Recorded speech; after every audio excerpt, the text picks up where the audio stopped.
That will give you bone meal rich in phosphorus for your plants.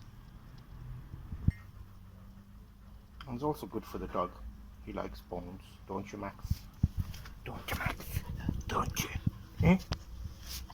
Starts its life like this. If you have a butcher, pop down and ask him for any bones that they do not need, so you don't have to pay for them. And okay, so homemade bone meal is very easy. Put a fire on.